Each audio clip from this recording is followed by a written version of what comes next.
안녕하십니까? 오늘은 요한계시록 제5장을 강해할 차례입니다.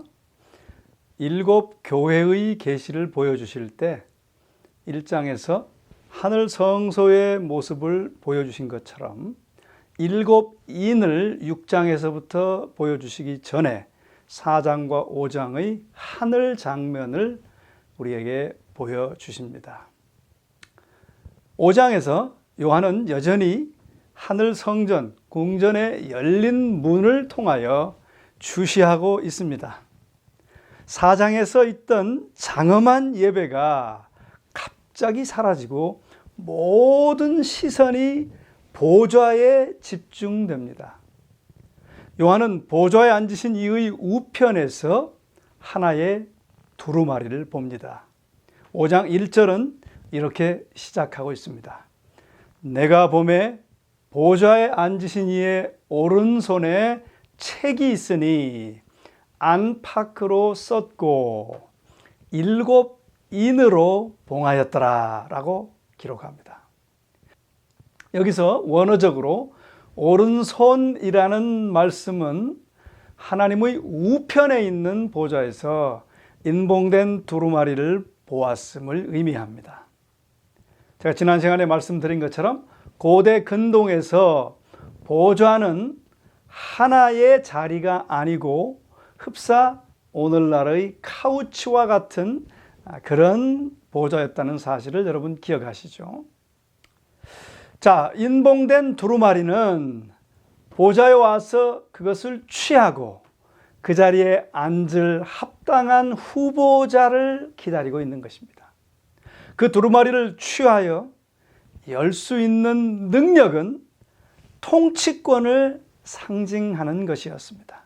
구약시대에 이스라엘의 왕들이 보좌에 올랐을 때 그들은 왕관과 함께 언약의 두루마리를 받았습니다. 그 두루마리는 바로 신명기서였어요. 신명기서에는 그것을 이렇게 기록하고 있습니다. 그가 왕 위에 오르거든 이 율법서의 등사본을 레위 사람 제사장 앞에서 책에 기록하여 평생에 자기 옆에 두고 읽어 그의 하나님 여호와 경외하기를 배우며 이 율법의 모든 말과 이 규례를 지켜 행할 것이라. 그리하면 그의 마음이 그의 형제 위에 교만하지 아니하고 이 명령에서 떠나 좌로나 우로나 치우치지 아니하리니 이스라엘 중에서 그와 그의 자손이 왕 위에 있는 날이 장구하리라 라고 신명기서는 기록하고 있습니다. 이 말씀처럼 이스라엘 왕들이 왕 위에 오르면서 이 두루마리를 받았습니다. 이 언약의 두루마리는 즉 보좌 등극의 상징이 되었던 것이죠. 그것을 취한 새 왕은 보좌에 앉아서 통치를 시작할 것이었습니다. 두루마리를 소유하고 그것을 열고 읽을 수 있는 능력을 가졌다는 것은 통치권과 또한 일어날 수 있는 어떤 위기 상황에 대처할 수 있는 권한이 왕에게 있음을 보여준 것이었죠. 동시에 언약의 두루마리를 소유한다는 것은 이스라엘의 왕이 위대하신 왕 하나님과 공동 통치자가 된다는 것을 의미하였습니다. 두루마리는 그 당시에 법적 문서의 형태로 기술되어 있었습니다. 우선 요한은 두루마리가 안팎으로 기록되어 있었다라고 말합니다. 이 구절은 구약에서 언급되었던 것으로서 양면에 기록된 두 문서를 가리키는 것이었습니다. 여러분 잘 아시는 것처럼 출애굽기에서 모세가 산에서 가져 내려온 증거의 두 돌판에는 그 판의 양면 이편 저편에 글자가 있었습니다. 출애굽기 32장 15절을 보면 확인할 수 있습니다. 마찬가지로 에스겔도 묵시 가운데서 그의 앞에 두루마리가 펼쳐져 있는 것을 보았는데 에스겔 2장 9절은 그 안팎에 글이 있었다라고 기록하고 있습니다. 이러한 구약적 배경에 비추어 이 두루마리에는 한 면에는 분명히 하나님과 그분의 백성들 사이에 체결된 언약이 있을 것이고, 또한 다른 면에는 예언적, 계시의 예언적 기별이 있을 것이었습니다. 또 이 두루마리는 7인으로 봉해져 있었습니다. 인침에는 기본적으로 두 가지의 개념이 있었어요. 첫 번째는 인친다는 것은 내용물의 효력 또는 비준을 의미합니다. 그러기 위해서는 기록된 내용의 끝에 권세자의 도장이나 반지로서 인을 쳤습니다. 그러므로 인침은 사인을 대신하는 기능을 하였고, 그 문서의 신빙성, 효력 또는 비준을 의미하였던 것입니다. 그런데 여기 5장의 문맥은 또 다른 개념이 여기에 포함되어 있음을 강력하게 암시합니다. 다니엘서와 요한계시록에서 인침은 하나님의 계시가 정해진 때까지 간수되는 것을 암시합니다. 왜 그렇게 정해진 때까지 간수되었을까요? 그 이유는 백성과 왕들의 불성실과 또 하나님의 계시에 주의할 준비가 되어 있지 않았기 때문입니다. 이사야 8장 16절에는 이런 말씀이 있습니다. 너는 증거의 말씀을 싸매며 율법을 내 제자들 가운데서 봉함하라 라고 기록합니다. 이 말씀을 좀 더 쉽게 풀어 설명한 탈굼 성경에는 그것을 이렇게 설명합니다. 선지자야, 증거를 간수하라. 그들 중에서 증거하지 말라. 왜냐하면 그들은 귀 기울이지 않기 때문이다. 율법을 봉함하고 숨기라. 그들은 그것으로부터 배우려고 하지 않는다. 쉐키나가 떠나갈 것이며, 쉐키나는 하나님의 영광이죠. 쉐키나가 떠나갈 것이며 그들은 유랑을 하게 될 것이라는 경고와 함께 회당에서 인봉이 진행되었었습니다. 이 묘사처럼 요한 당시의 유대인들은 다윗의 보좌에서 하나님과 공동 통치자로서 통치하는 이스라엘 왕들의 왕권과 권세를 의미했던 언약의 책은 다윗 왕국이 붕괴되고 바벨론 유랑이 시작되었을 때 인봉된 것으로 간주하였습니다. 인봉된 것은 이스라엘 왕과 그들이 통치했던 백성의 합당치 못함과 불성실로 기인된 것이었어요. 그 인봉은 이스라엘의 이상적이고 참된 왕의 역할을 할 다윗의 미래 후손이 등장하기를 기다리고 있었습니다. 유대인들과 그리스도인들은 왕으로서 오실 메시아에 대한 그들의 이해를 이 구약적 개념 위에 구축했던 것이죠.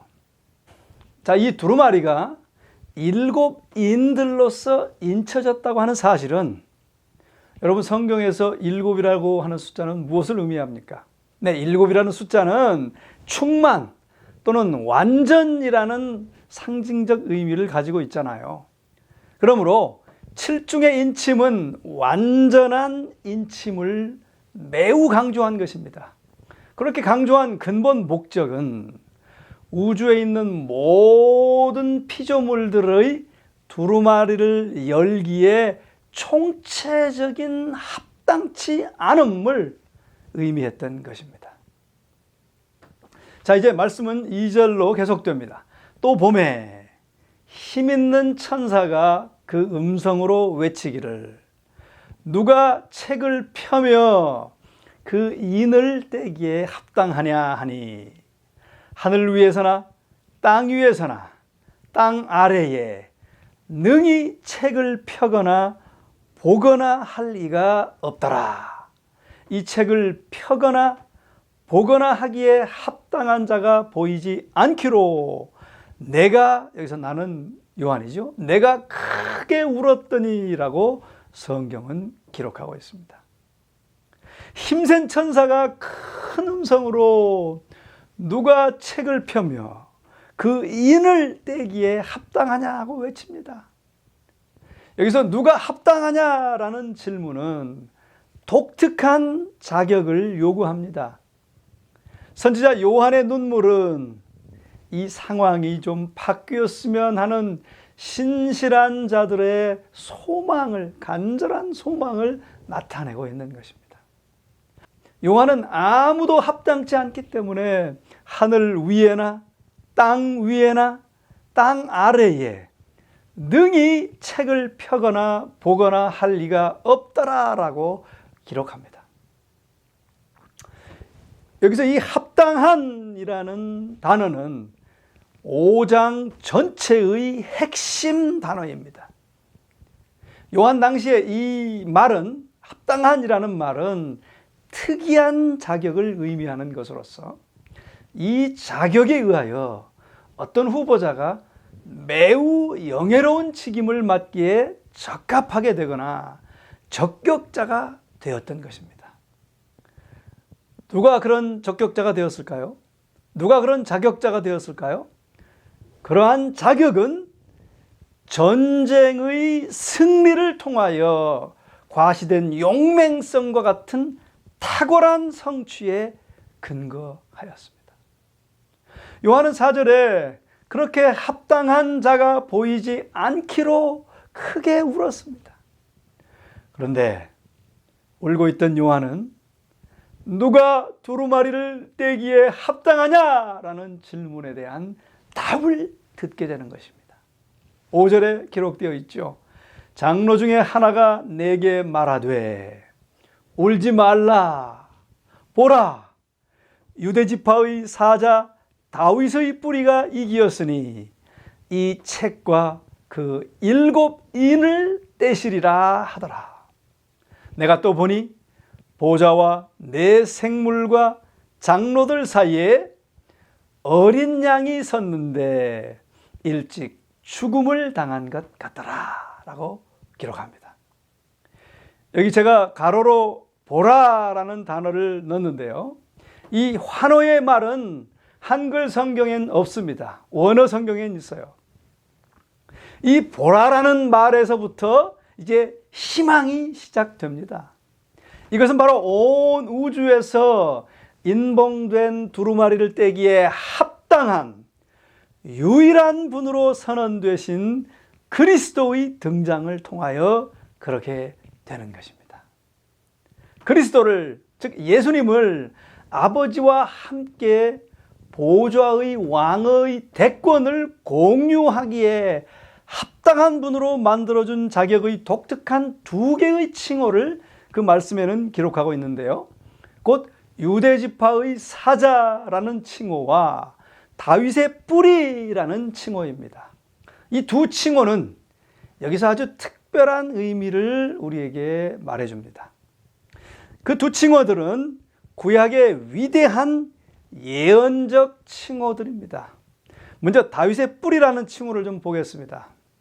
다윗의 뿌리, 이스라엘의 보좌에 오를 이상적인 왕 메시아는 다윗의 후손이어야 했습니다. 다윗의 계보를 이은 이상적인 왕과 관련된 모든 구약의 약속들은 메시아, 곧 기름 부은 왕으로 오신 예수님 안에서 성취되었습니다. 역대 다른 모든 이스라엘 왕들은 합당치 못했고 그들은 불성실하였습니다. 언약의 책이 인봉된 것은 그들의 합당치 못함 때문이었고, 그 책은 그것을 취하여 열기에 합당한 다윗의 아들을 기다리고 있었던 것입니다. 그 다윗 계보의 약속된 그 왕이 지금 계시록 5장 거기 하늘 보좌 옆에 서 계시는 것입니다. 그분은 다윗 보좌의 참된 왕이 되시기 위하여 서 계시는 것입니다. 또 유대지파의 사자라고 하는 칭호는요, 요한이 그 사자를 보기 위해 돌이켰을 때 실제로 그는 죽임을 당한 것 같은 어린 양이 서 있는 것을 봅니다. 이 사자는 라이언입니다. 이 사자는 그리스도께서 행하신 일, 그가 사자로서 이기었음을 보이고 있는 반면에 어린 양은 그가 어떻게 행하셨는지를 보여줍니다. 즉 그는 죽임을 당하시는 희생적 사랑의 행하심으로 이기셨던 것입니다. 그렇습니다. 그리스도께서는 십자가상에서 이루신 그분의 승리적 죽음을 통하여 인봉된 두루마리를 취하시고 그것을 떼기에 합당하신 것입니다. 그리스도를 이 영예에 합당한 분으로, 그리고 유일한 분으로 만든 것은 바로 십자가였습니다. 십자가상에서 죽으심으로 이루신 그분의 승리로 말미암아 그리스도께서는 이제 아버지와 함께 하늘의 보좌를 공유하실 수 있는 자격을 획득하시게 되는 것입니다. 자, 이것들을 이제 요약해 보면 이렇게 말할 수 있습니다. 그리스도의 십자가상의 승리는 첫째, 그분을 언약의 두루마리를 취하여 인을 떼시기에 합당한 분으로 만들었습니다. 이 두루마리는 구약의 다윗가의 왕들이 합당치 못했기 때문에 인봉되고 보존되었던 것입니다. 둘째로 십자가상의 승리는 우리 주님에게 하늘 보좌를 아버지와 공유할 수 있게 하는 자격을 주었고, 또한 우주적 통치와 지배를 할 수 있는 자격을 부여하게 된 것입니다. 그러한 그리스도의 독특한 자격은 그 뒤에 말씀을 보면 7 뿔과 7 눈이 있으니, 이 눈은 하나님의 7 영이라는 말로 보강됩니다. 여기서 7 뿔은 그리스도의 전능성을 상징하며 7으로 봉해진 두루마리를 취하여 여는 능력과 연관되어 있습니다. 7 눈, 즉 7 영은 그분의 전지성을 대표하며 두루마리를 읽고 그 내용으로 당신의 백성들을 권고할 그분의 능력과 연관되어 있습니다. 또한 이 눈은 온 땅에 보내심을 입은 하나님의 7 영이라고 기록했는데, 이것은 온 땅에 보냄을 입은 하나님의 성령의 충만함을 의미합니다. 성령이 온 땅에 보내심을 받았다는 언급은 요한계시록 전체에서 오직 이곳뿐입니다.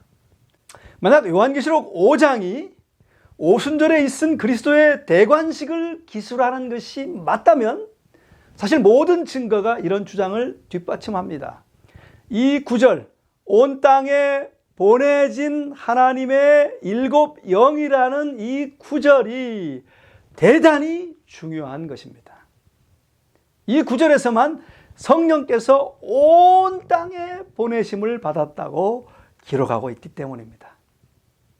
자, 그리스도께서는 이제 우주의 보좌 위에 높이 계시기 때문에 십자가상의 그분의 승리의 죽음을 인간의 삶에 적용하고 온 땅에 하나님의 나라를 전파함에 있어서 성령의 일은 이제 무제한적인 것이 되었습니다. 온 땅에 이제 성령은 충만하게 임하실 수 있게 된 것입니다. 자, 그렇게 합당하신 분 누구요? 어린 양이 7절에 보면 어린 양이 나와서 보좌에 앉으신 이의 오른손에서 책을 취하시니라 라고 기록합니다. 이것은 5장 전체 묵시 중, 아니요, 4장과 5장 전체의 계시 중에 절정의 순간입니다. 그 순간은 하늘 성전 보좌실에서 승리한 그리스도께서 하나님의 보좌에 가까이 나아가 하나님의 우편에 있는 보좌로부터 왕권의 징표요 모든 권세와 주권의 이 양을 상징하는 두루마리를 취하실 그 순간입니다. 이 행위를 통하여 하늘 아버지께서는 그리스도께 세상의 주권을 위임하시는 것입니다. 인간의 합당치 않음을 인하여 인봉되고 보관되었던 언약의 책은 이제 다윗 계보의 약속된 이상적인 왕, 실제로 다윗의 뿌리이며 유다 지파의 사자 라이언으로서 승리하신 그리스도께 넘겨지는 것입니다. 상징적으로 두루마리를 취하는 일은 공식적인 의식 행위로서 그것에 의해 그리스도께서는 아버지와 공동 통치자로서 우주의 최고의 통치자의 직임을 부여받으시는 것입니다. 또 두루마리를 소유하심으로써 그분은 우주를 다스리는 합법적인 왕이 되시는 것입니다. 두루마리를 열고 읽는 그분의 능력은 주권자의 기능을 실제로 이제 집행하는 것을 의미합니다. 그분은 당신에 의해 완성된 구속 사업에 기초하여 역사의 끝을 위한 하나님의 계획을 권위를 가지고 집행하라는 요청을 받으시는 것입니다. 인봉된 두루마리를 상징적으로 취하는 이 행위와 함께 이제 모든 인간의 운명은 하나님의 영원한 칙령에 따라 그리스도의 손에 맡겨지게 되는 것입니다. 이제 그 어린 양께서 책을 취하심에 8절은 이렇게 기록하기 시작합니다. 책을 취하심에 네 생물과 24 장로들이 어린 양 앞에 엎드려 각각 검은고와 향이 가득한 금대접을 가졌으니 이 향은 성도의 기도들이라 라고 기록합니다. 이 네 생물은 검은고를 들고 또 24 장로들은 향이 가득한 금대접을 들고 있었어요. 여기서 검은고를 드는 이유는 이제 바야흐로 그 놀라운 순간에 찬양을 또 경배를 드리려는 순간에 이제 검은고라는 악기를 준비하는 것을 말합니다.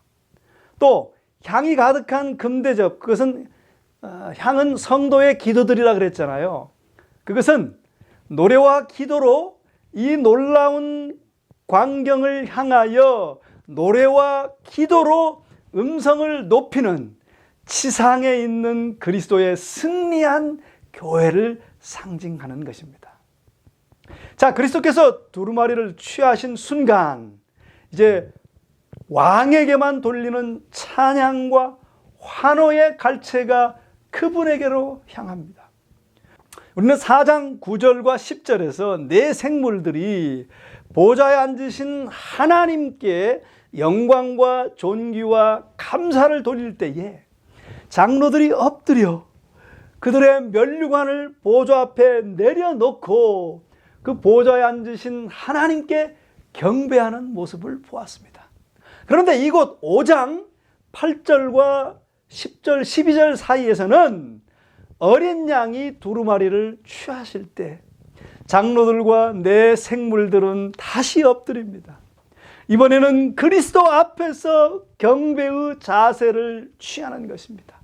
그리고 이렇게 노래하고 이렇게 찬양합니다. 9절부터 새 노래를 노래하여 가로되 책을 가지시고 그 인봉을 떼기에 합당하시도다. 일찍 죽임을 당하사 사람들을 피로 사서 하나님께 드리시고 저희로 우리 하나님 앞에서 나라와 제사장을 삼으셨으니 보좌와 생물들과 장로들을 둘러선 많은 천사 그 수가 만만이요 천천이라. 그들이 큰 음성으로 가로되, 우리 함께 그 찬양을 같이 불러볼까요? 죽임을 당하신 어린 양이 능력과 부와 지혜와 힘과 존귀와 영광과 찬송을 받으시기에 합당하도다 하더라. 내가 또 들으니 하늘 위에와 땅 위에와 땅 아래와 바다 위에와 또 그 가운데 모든 만물들이 가로되, 다 함께 읽을까요? 보좌에 앉으신 이와 어린 양에게 찬송과 존귀와 영광과 능력을 세세토록 돌릴지어다 하니, 내 생물들이 가로되 아멘 하고 장로들은 엎드려 경배하더라. 그렇게 기록합니다. 여기 우선 9절에 그분이 죽임을 당하셨기 때문에 두루마리를 취하여 그것에 인을 떼시기에 합당하다라고 찬양과 경배로 선언됩니다.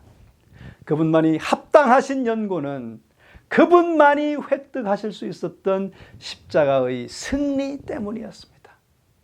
또 그 승리가 이룬 놀라운 일이 9절에서 10절 사이에 묘사되어 있습니다. 그런 모든 족속들로부터 노예들을 속량하셨고요.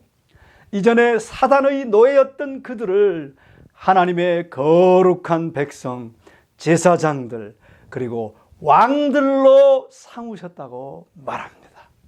또 12절에는 이제 그분은 왕, 또 왕권의 모든 존귀와 영광을 받으시고 찬송과 경배를 받으시기에 합당하다고 선언되고 있습니다.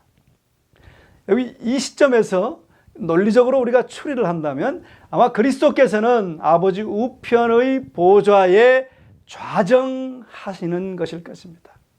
즉 두루마리를 취하심으로써 그는 두루마리가 있었던 그의 보좌의 자리에, 아버지 옆에 앉으시는 것입니다. 특별히 흥미로운 것은 보좌실에 있는 하늘 존재들의 위치입니다. 모두가 보좌를 옹이하고 있어요. 그리고 어린 양에게 제왕적 환호를 돌립니다. 이와 같이 4장에서 강조되었던 하나님의 보좌가 여기 5장에서 다시 강조되면서 새로운 의미, 즉 하나님과 어린 양이 보좌를 공유하고 있음을 강조하고 있습니다. 그리고 이제 11절과 13절 사이에서는 하늘아버지와 두루마리를 가지고 계시는 그리스도께서는 보좌를 옹유하고 있는 모든 천군들의 찬양과 경배를 온전히 받으시고, 특별히 그 찬양이 어린 양께 초점을 맞추고 있음을 기억하게 되시기를 바랍니다. 그 찬양의 내용은 이렇습니다. 우리 다 함께 읽어보십시다. 너무 웅장하고 너무 위대하고 우주에서 가장 전무후무한, 영원 가운데서도 가장 큰 그런 찬양과 경배이기 때문에 우리 한번 같이 읽어보시겠습니다. 큰 음성으로 가로되 죽임을 당하신 어린 양이 능력과 부와 지혜와 힘과 존귀와 영광과 찬송을 받으시기에 합당하도다 하더라. 또 내가 들으니 하늘 위에와 땅 위에와 땅 아래와 바다 위에와 또 그 가운데 모든 만물이 가로되 보좌에 앉으신 이와 어린 양에게 찬송과 존귀와 영광과 능력을 세세토록 돌릴지어다 하니, 내 생물이 가로되 아멘 하고 장로들은 엎드려 경배하더라 라고 기록합니다. 여기 이 5장의 하늘 경배와 찬양은 3단계의 파문을 일으키며 온 우주에 퍼져가고 있습니다. 첫째 단계는 보좌 주변의 네 생물들과 24장로들의 찬양입니다. 둘째 단계는 그들의 찬양을 따라서 천천만만의 천사들이 찬양합니다. 셋째 단계는 그 찬양에 조인하여서 우주 안에 있는 모든 만물들이 찬양과 경배에 동참하고 있는 것입니다. 그리스도께서 이곳에서 아버지와 동일하게 찬양을 받으신다는 사실은 그들의 동등성을 암시한 것입니다. 왜냐하면 두 분은 공동 통치자로서 우주의 보좌 앞에 함께 등극해 계시기 때문입니다. 여러분, 우리는 찬양을 할 때 이 놀라운 찬양과 경배의 모습을 자주 좀 상상하면서 찬양하게 되시길 바랍니다. 힘차게 찬양하게 되시길 바라요. 예를 들면 우리가 다 찬양하여라라는 찬양을 예배할 때 부르잖아요. 다 찬양하여라. 이 찬양을 할 때 여러분 힘차게 부르세요. 아주 확신을 가지고 믿음을 가지고 부르세요. 다 찬양하여라 전능왕 창조의 주께 내 호나 주 찬양 평강과 구원의 주님 성도들아 주 앞에 나와서 다 같이 주 경배하세. 여러분, 이런 찬양 우리가 그렇게 함께 힘차게 부르게 되시기를 바랍니다. 이 요한계시록 4장과 5장은 구원의 계획에 속하였던 위대한 사건들 중 네 번째를 기술하고 있습니다. 즉, 첫 번째 사건은 성육신 사건이고요. 두 번째 사건은 예수님의 죽으심이고요. 세 번째 사건은 그분의 부활하심이고요. 네 번째 사건, 5장과 4장에 기록되어 있는 이 네 번째 핵심 사건은 예수님이 승천하셔서 영화롭게 되셔서 아버지의 우편에 있는 하늘 보좌에 오르신 그리스도의 대관식입니다.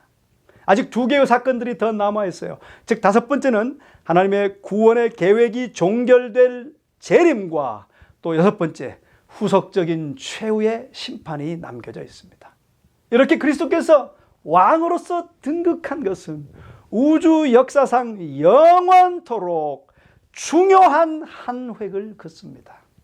첫째는 하나님의 백성은 이제 세상에 임할 일을 인하여 두려워할 필요가 없습니다. 왜냐하면 우주의 왕 되시는 주께서 모든 것을 통치하고 계시기 때문입니다. 또 둘째는 하늘의 보좌에 오르신 그리스도의 등극으로 말미암아 이제 죄와 사단에 대한 승리가 하나님의 백성들에게 보장되고 있는 것입니다. 세 번째는 그리스도께서 아버지 우편의 하늘 성전에 등극하신 것은 하늘 성소의 개관을 의미하는 것입니다.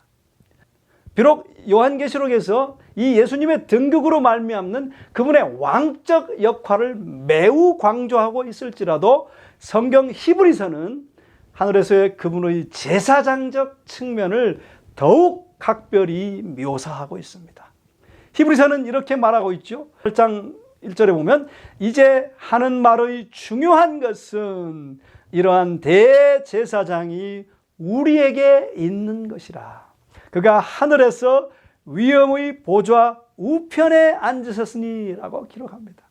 이 보좌의 우편에 앉으셨다고 하는 것은 예수께서 하늘 성소의 봉사자가 되실 제사장 자격을 갖추신 것을 의미합니다. 또 7장 25절은 이렇게 말하죠. 그러므로 자기를 힘입어 하나님께 나아가는 자들을 온전히 구원하실 수 있으니 이는 그가 항상 살아서 저희를 위하여 간구하심이라.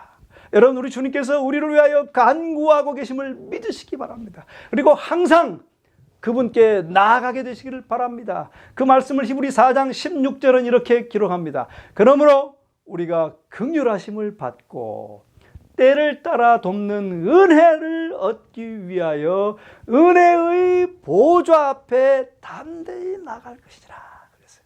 여러분, 우리가 항상 그 은혜의 보좌 앞에 이제 예수님을 통하여 나아가게 되시기를 간절히 바랍니다. 또 네 번째는 성령의 충만한 축복의 시작입니다. 오순절 성령의 강림을 합법적이고 가시적인 것으로 만든 것은 십자가상의 예수님의 죽음과 승천 후 하늘 성전에서 있은 왕으로서의 등극이었습니다. 영감의 글은 의미 있는 주석을 그것에 대하여 해주고 있습니다. 그리스도의 승천은 그의 제자들이 약속된 축복을 받게 되리라는 신호였다. 하늘 문으로 들어가신 그리스도는 천사들의 경배를 받으시며 보좌에 오르셨다. 이 예식이 마쳐지자마자 성령은 풍성하게 제자들에게 쏟아져 내렸다. 그리고 그리스도께서는 과연 영원부터 아버지와 함께 가지셨던 모든 영광으로 영화롭게 되셨다. 오순절 성령 강림은 구주의 왕으로서 또 제사장으로서의 취임식이 끝났다는 하늘의 통고였다라고 기록합니다.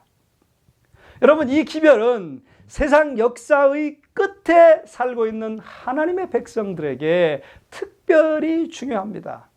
오순절의 성령 강림은 그리스도의 왕국의 확장을 위한 출발점이었습니다. 오순절 성령 강림의 결과는 어떠했습니까? 많은 사람들이 그들의 복음 전파에 큰 반응을 나타내었습니다. 그때로부터 그리고 성령의 봉사를 통한 예수님의 임재로 말미암아 하나님의 왕국은 확장되었고 계속적으로 확장되고 있는 것입니다. 십자가에 달리시고 부활하시고 영화롭게 되신 주님이시요 왕이시며 제사장이신 그분은 우주의 보좌에 좌정해 계십니다. 그분은 당신의 백성과 성령으로 함께 하십니다. 그분이 모든 세상의 역사와 모든 일어나는 일들을 통제하고 계십니다. 하나님의 백성들은 이 기별을 몰라 잃어버린 바 되고 고통당하는 인류에게 그들을 그토록 구원하시려고 하는 이 귀한 그리스도의 복음의 기별과 성령 충만의 약속들을 어서 빨리 전하여야 하겠습니다. 다시 한번 이 4장과 5장의 기별을 통하여 어린 양 되신 예수님이 하늘에서 무엇을 하고 계시고 어떤 분이 되셨는가를 마음에 확신하시면서 모든 것을 통제하시는 우주의 왕, 모든 일들을 가능케 하시는 대제사장이신 예수님을 의지하고 우리 마음에 확신을 얻고 우리 매일의 생활을 그렇게 믿음의 백성들로 살아가게 되시기를 주의 이름으로 간절히 축원합니다. 기도하겠습니다.